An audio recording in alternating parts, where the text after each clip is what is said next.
उन्होंने कहा। जी बताइए सर। मैं अपने पत्रकार साथियों का धन्यवाद देता हूं कि आप लोगों ने लगातार घटना के बारे में समय समय पर जानकारियां दी। देवरिया कांड शासन प्रशासन और न्याय के लिहाज से बहुत ही महत्वपूर्ण है और जिस तरह की घटना हुई है हम सभी लोग मिलकर के उस घटना का निंदा करते हैं। ऐसी दर्दनाक घटना उत्तर प्रदेश में देखने को नहीं मिली। इधर ऐसी घटनाएं नहीं हुई थी कि जहां पर इस तरह का घटनाक्रम हो कि लोगों की एक साथ इतने लोगों की जान चली जाए। जिस समय घटना हुई उसके बाद सभी चैनल टीवी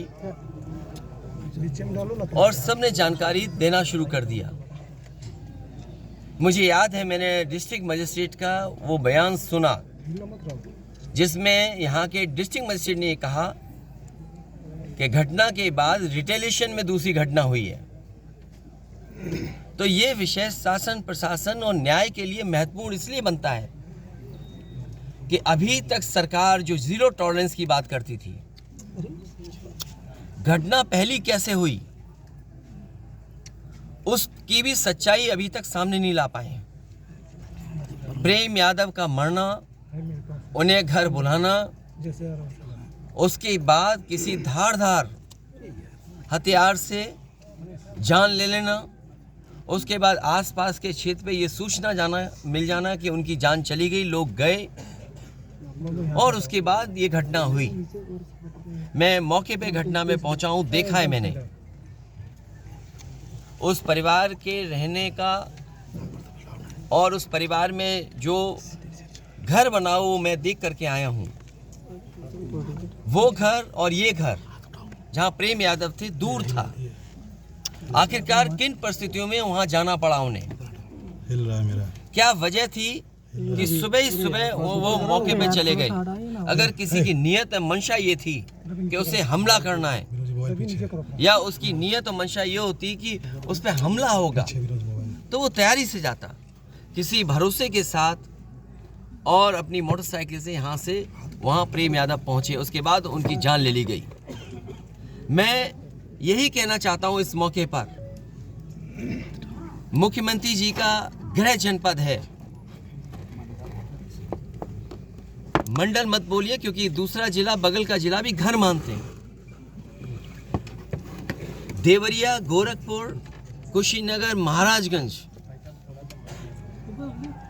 वो अपने आप को दावा करते हैं कि वो घर है उनका और जनता ने वोट भी दिया उन्हें। लेकिन जीरो टॉलरेंस वाले लोग इस तरह की भेदभाव फैलाएंगे, इस तरह की घटना होने देंगे और फिर उसका राजनीतिक लाभ लेना चाहेंगे आप। ये जितनी भी तस्वीरें आई हैं जो बीजेपी के नेताओं की आई हैं, तस्वीरें मैंने देखी हैं और लोगों ने चर्चा की उन तस्वीरों को देख करके। बीजेपी के लोग घटना से राजनीतिक लाभ लेना चाहते हैं। मैं उन्हीं बीजेपी के नेताओं से पूछना चाहता हूं कि जिस समय विकास दुबे उसकी गाड़ी पलटा करके इनकाउंटर किया था तो क्या उसके परिवार के लोगों से आपने गले लगाया था, गले मिलने गए थे आप? और याद कीजिए वो जगह कानपुर देहात की जहां एक पिता के सामने उसकी पत्नी और उसकी बेटी की जान ले ली बुलडोजर ने आग लगा करके। क्या ये बीजेपी के लोग उनके परिवार के लोगों से गला मिलाए लगे थे जाकर के? और मुझे याद है जब उसका परिवार का बेटा डीएम आवास में धरना दे रहा था ठंड में, उसके पूरे कपड़े उतरवा करके पुलिस ने पीटा था, उसको मारा था। उत्तर प्रदेश के लोग वो घटना भी नहीं भूलेंगे कि जहां पे एक आईपीएस ने एक ब्राह्मण परिवार की जान ले ली थी। आईपीएस उत्तर प्रदेश नहीं रह पा रहा था, भगोड़ा बन गया था, अंतोगत्वा उसको जेल जाना पड़ा। तो बीजेपी के लोगों से मेरी यही सलाह है, बहुत छोटे लोग हैं, किसी के दुख में चश्मा लगा करके तुम दुख प्रकट करना चाहते हो? इससे ज्यादा घटिया काम राजनीति में कोई नहीं कर सकता। ये वो लोग हैं जो घटना में राजनीतिक लाभ लेना चाहते हैं। मैं तो कहता हूं अगर ये निष्पक्ष हैं और जीरो टॉलरेंस इनके मन में है अगर, तो दोनों परिवारों की मदद करें और भेदभाव नहीं होना चाहिए। आप बुलडोजर से इस घर को डराना चाहते हैं। सवाल घर का गिरने का नहीं है, सवाल आपकी नीयत का है और आपने अपने फैसले में ये स्वीकार कर लिया है कि आपके अधिकारी गलत थे और गलत अधिकारियों अगर नहीं थे वो अधिकारी गलत, तो बताइए आपको 20 अधिकारियों को सस्पेंड करना पड़ा। जो अधिकारी यहाँ रह भी नहीं रहे हैं, कभी नौकरी किए थे, आपने बड़े अधिकारी क्यों छोड़ दिया? आपने क्या उनकी जिम्मेदारी नहीं बनती? अगर आपको ये महसूस हो रहा था कि छोटे अधिकारियों की कारण ही ये ज़मीन इस तरह के विवाद बढ़ा है, तो आपने बड़े अधिकारियों को क्यों छोड़ दिया? आपकी जीरो टॉलरेंस की पॉलिसी कहाँ चली गई? और फिर आप इस घटना से राजनीतिक लाभ लेना चाहते हो। आप सवाल ये नहीं है कि एक समुदाय किस जाति बिरादरी का है, दूसरा समुदाय किस जाति बिरादरी का है। सबसे बड़ा सवाल है इस सरकार में इन लोगों की जान गई है और आपकी जीरो टॉलरेंस की पॉलिसी से उन परिवारों के सदस्यों की जान नहीं आने वाली। और ये जो डर दिखा करके आप डरना चाहते हो, जब जनता खड़ी हो जाती है, जनता की ताकत के सामने सरकार की ताकत टिक नहीं सकती। सरकार की ताकत कुछ भी नहीं है जनता की ताकत के सामने। आज इस परिवार के और सदस्यों पे आप अन्याय कर रहे हैं। FIR लिखने का तरीका क्या उंगली नहीं उठाता?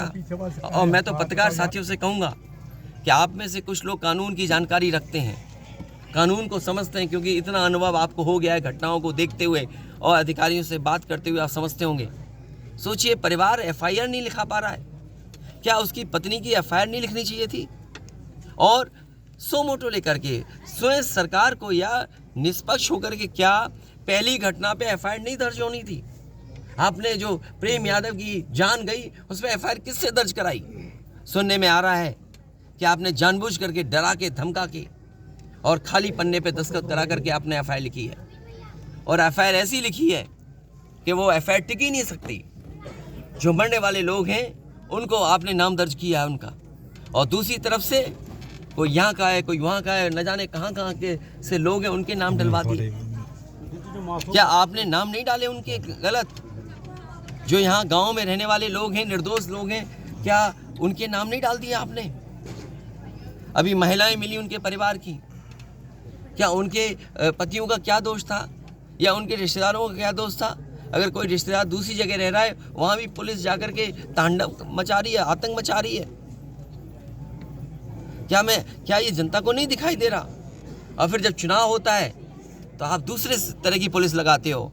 ये घटना आ गई तो आप दूसरे तरह की पुलिस लगाते हो। क्या हमें आंखों से नहीं दिखाई दे रहा आपकी नीयत? मासूम बच्चों की हत्या हुई, उस पर क्या कहना है? भीड़ उपद्रव ने किया है। देखिए, मैं डीएम के स्टेटमेंट को मैं मानता हूँ। डीएम ने जो बात कही कि रिटेलिएशन में वो घटना हुई, और उस समय किसके मन में, किसके दिमाग में क्या था, किस वजह से अंधकार छा गया, और फिर उस घटना की वजह से घटना हुई है। और घटना वो भी गलत है, घटना ये भी गलत है। अगर ये सवाल आप पूछते हैं मासूमों के लिए, मासूमों की कभी जान नहीं जाती। अगर प्रेम यादव की जान न गई होती तो यूपी में प्रेम यादव की जान नहीं जाती तो किसी मासूम किसी की जान नहीं जाती। आखिरकार सरकार क्यों इस बात को छिपाना चाहती है कि प्रेम यादव को बुला करके मारा, और किसने मारा, धारदार से कैसे मारा? और यही नहीं, आप बताइए सुल्तानपुर में क्या एक ब्राह्मण डॉक्टर को ड्रिल से नहीं मार दिया? ड्रिल से, क्या ड्रिल से नहीं मारा? क्या उनके परिवार के बच्चों को आपने गले लगाया? क्या उनके परिवार के सदस्य अस्पताल मिलने गए? क्या आपने सोशल मीडिया के लिए वो तस्वीरें खिंचवाई कि उनसे गले मिलते हुए तस्वीर खिंचा लें? मैं जानता हूँ दुख किसी के जाने का, किसी के खोने का। आज हम जरूर इस परिवार के साथ हैं या और लोग हैं, लेकिन जब वो अकेले बैठेंगे, कभी याद आएगी उनके परिवार के सदस्य की, तो उन पर क्या गुजरेगी? सोचिए आप। सर, बुलडोजर चलाएंगे तो क्या करेंगे सर? क्या बुलडोजर चलेगा? ये जनता रोक देगी बुलडोजर को। और सवाल ये नहीं है, सवाल ये नहीं है, सवाल ये नहीं है। एक मिनट चाहिए ना सवाल। अरे भाई, मैं बैठा हूँ। ये जो बुलडोजर चलाने की भाषा है, जो बुलडोजर चलाने की संस्कृति है, ये मत समझिए बुलडोजर में दिमाग नहीं होता है। अगर बुलडोजर न्याय देने लगा तो अगली सरकार भी यही करेगी। इसलिए मैं सोचता हूँ कि अगर आप योगी हैं